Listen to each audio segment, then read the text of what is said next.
Also been hearing there are different kinds of boundaries, rigid boundary, porous boundaries. Could you kindly elaborate a bit on that, ma'am? So they typically three boundaries, and it shows us where the relationship stands. And I'll go with the porous boundary because it's a very typically Indian kind of thing. So basically, in a porous boundary, I don't set any concrete structure. So, for example, if I meet you for the first time, I'm already sharing everything that's happening in my life just because I like you. Okay. And it's so emotion driven and not very practical. And then what this becomes later on is the other person may not necessarily be authentic or may not be somebody I can trust. And then I feel, the world has let me down, that kind of thing. The second problem with the porous boundary is the lack of, an ability to draw an emotional line. By an emotional line, I mean that, you're going through pain.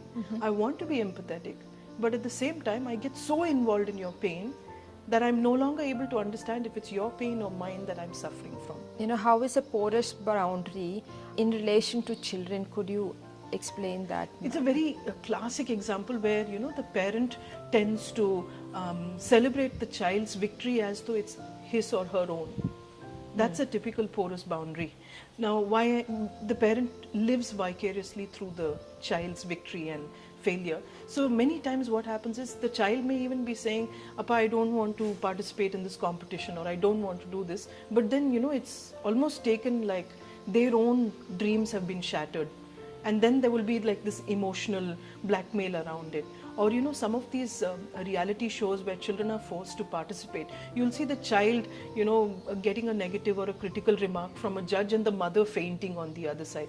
That's a typical porous boundary. Of course, there's also dramatics involved in that, but it's a typical porous boundary. I've understood porous boundary as something that I set a boundary. For example, you can watch TV for half an hour. But if my child requests me, I break that boundary and let them watch a little longer.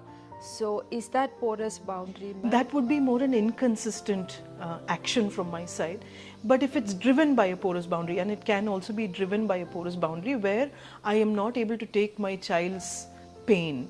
Like he says, I'm so hurt, nobody loves me, you're controlling my TV time, you're not a good mom, something like that. I internalize that emotion and I want to please my child. In the porous boundary, there is a people-pleasing component.